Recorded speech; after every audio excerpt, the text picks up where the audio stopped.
रानी लक्ष्मीबाई स्वयं को मजबूत कर ही रही थी कि एक दिन मोतीबाई एक बुरी खबर दे रहे। श्रीमंत, हमें अपने सूत्रों से पता चला है कि पूरे देश में बगावत की आग को अंग्रेजों ने बुझा दिया है। दिल्ली, लखनऊ, कानपुर, बिठूर, बनारस, इलाहाबाद, हर जगह विद्रोह को कुचल दिया गया है। यहाँ तक कि शहंशाह हिंदुस्तान बहादुर शाह जफर को लाल किले में मुकदमा चलाकर उन्हें देश निकाला दे दिया गया। उन्हें ऊँट भेजा जा रहा है। श्रीमंत, बुरी खबर लाई हो मोतीबाई, बहुत बुरी।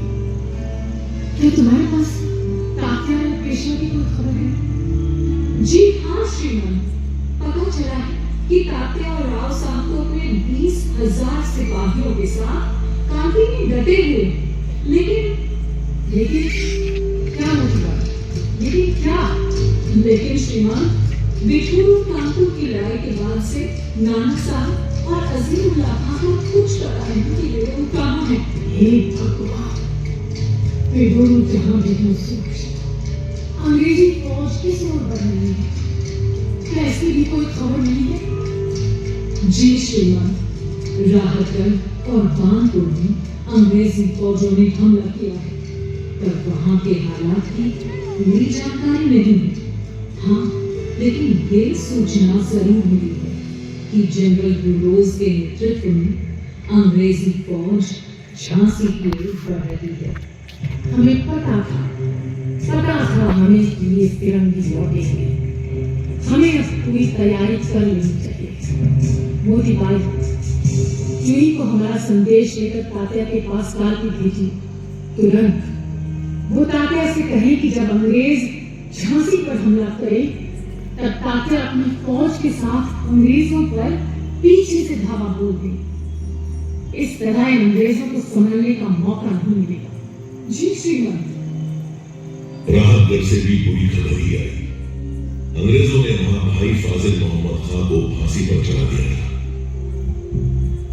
उनके भाई अब मेरे सालदार गुल मोहम्मद और लगभग 400 सिपाहियों के साथ झांसी पहुंचे। उन्होंने रानी लक्ष्मीबाई से अनुरोध किया कि वे अंग्रेजों के खिलाफ लड़ाई करने के लिए उन्हें अपनी सेना में शामिल होने का मौका दें। रानी ने भरोसा किया, अपनी सेना में शामिल कर लिया। 23 मार्च 1858 के दिन अंग्रेजों ने झांसी पर हमला बोल दिया।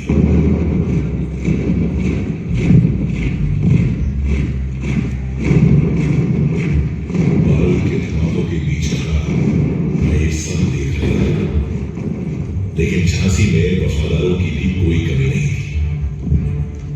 फाटक पर ही अंग्रेजों पर टूट पड़े और खुदा बख्श लड़ते लड़ते उन्होंने अपने प्राणों की आहुति दी।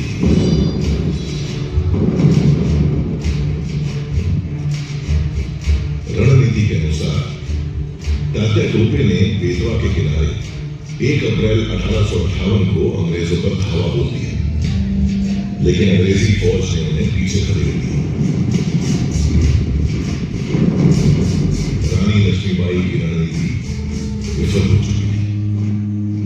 अब उन्हें स्वयं ही अंग्रेजों का सामना करना था। रानी लक्ष्मीबाई और उनकी सेना युद्ध के लिए तैयार थी, लेकिन विश्वासघात के लिए नहीं। लड़ाई के 11वें दिन पीर अली और दुल्हांजू ने किले का ओछा द्वार खोल दिया।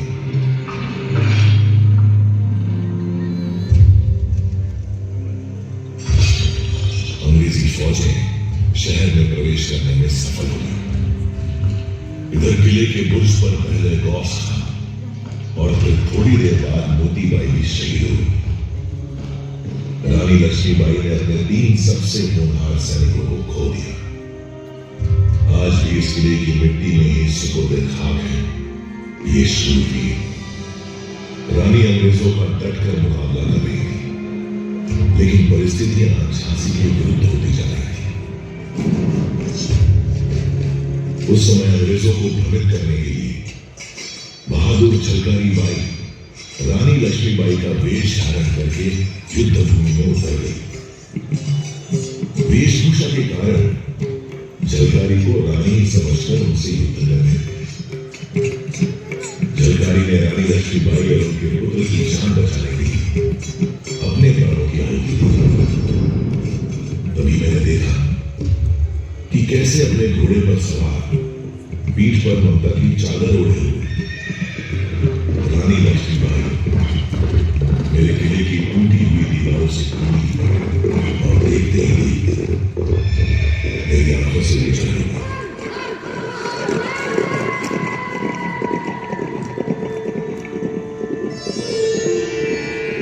उस काली रात को मुझे झांसी से जाना पड़ा था, लेकिन मैंने प्रण लिया था कि जब तक जीवित हूं तब तक मातृभूमि की रक्षा के लिए लड़ती रहूंगी।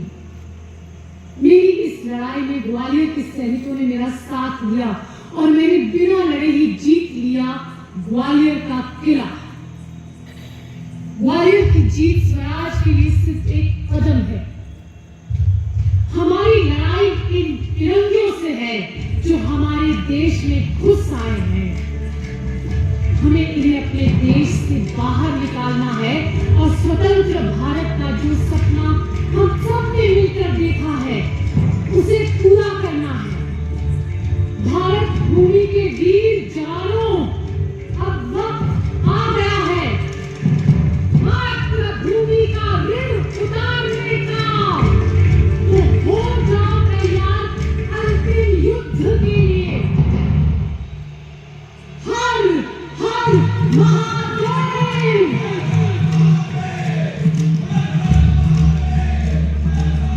अंग्रेजों से अंतिम युद्ध का समय आ गया था। मुंदर, देशमुख, जवाहर सिंह, रघुनाथ सिंह और गुल मोहम्मद रानी के साथ थे। सूरज निकलते ही जंग शुरू हो गई। रानी लक्ष्मीबाई की तलवार के आगे दुश्मनों के पैर उखड़ने लगे। पहला पहर रानी लक्ष्मीबाई के पक्ष में था। दूसरे पहर तक अंग्रेजों को समझ आ चुका था कि अगर रानी लक्ष्मीबाई को नहीं रोका गया तो ये जंग कभी नहीं जीत सकेंगे। तभी फिरंगियों ने अपनी रणनीति में बदलाव किया और हुसार दस्ते को रानी लक्ष्मीबाई से लड़ने आगे गई। हुसार दस्ते ने भी ऐसी वीरांगना पहले कभी नहीं देखी थी। दांतों से घोड़े की लगाम संभाले और दोनों हाथों से तलवार चलाते हुए शत्रुओं का संहार कर रही थी रानी लक्ष्मीबाई। लेकिन उस समय रानी का विश्वास पात्र घोड़ा उनका साथ न दे सका। एक नाले के पास पहुंचकर ठिठर गया। रानी को हुसार दस्ते ने घेर लिया। ठिठक गया समय, ठिठक गई दिशाएं, ठिठक गई थी मेरी भी सांसें। दुश्मनों से घिरी रानी आंधी प्रबंधन की तरह लड़ती रही। तभी एक घाती दरिंदे ने उनकी पसलियों के पास तलवार से वार किया। रानी चोटिल हो गई। उनके शरीर से खून बह रहा था, पर वो तो खूब लड़ी मर्दानी, वो तो झांसी वाली रानी थी। घाव खाकर भी पूरे ताव और चाव से उतरते हैं। एक एक कर शत्रु धराशायी हो गए। किसी ने उनके सिर पर वार किया। इस बार उनकी आंख जख्मी हो गई। उन्हें ठीक से दिखाई नहीं दे रहा था। फिर भी रानी डटी रही।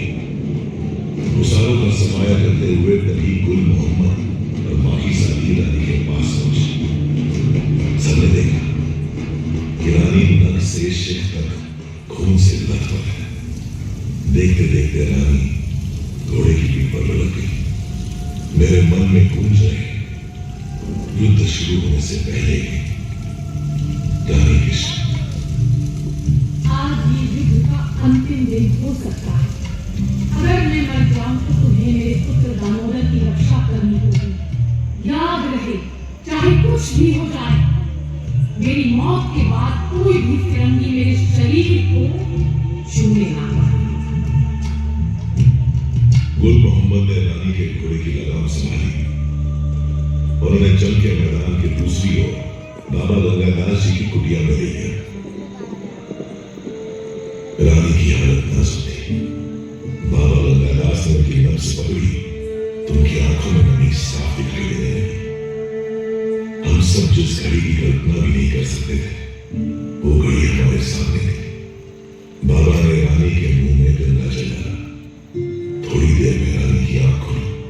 उनके आखिरी शब्द थे, हर हर महादेव और ओम नमो वासुदेवाय। वो हमें और अपनी जान से भी ज्यादा प्यारी मातृभूमि को छोड़कर सदा के लिए चली गई।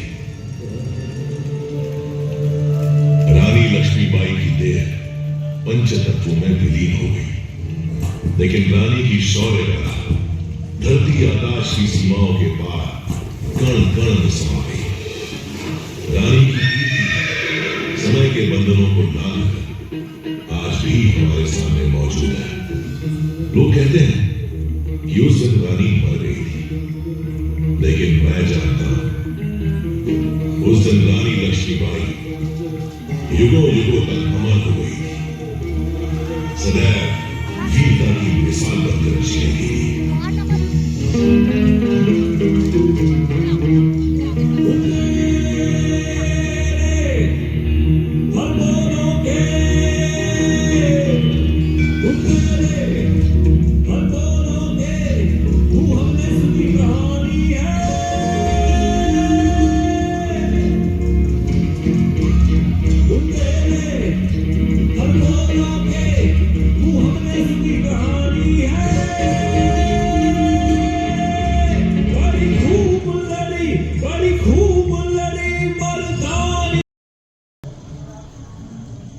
भाई सब कुछ देख लिया।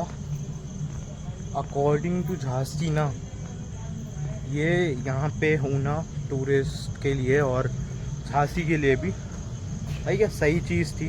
एंड झांसी में है तो मेरे को सही लगा भाई, क्योंकि झांसी इतना अभी डेवलप सिटी नहीं है, बट झांसी डेवलप हो रहा है। ऐसा नहीं कि झांसी डेवलप नहीं हो रहा। एंड आई एम हैप्पी कि भाई एकदम बढ़िया देख लिया मैंने। एंड तुम इस चैनल को सब्सक्राइब कर लेना, वीडियो को लाइक कर देना, एक सपोर्ट कर देना। भाई बहुत डांट पड़ती है पापा से बार बार जाने की, तुम सपोर्ट दिखाओ भाई, ठीक है। मिलते हैं कल, बाय बाय।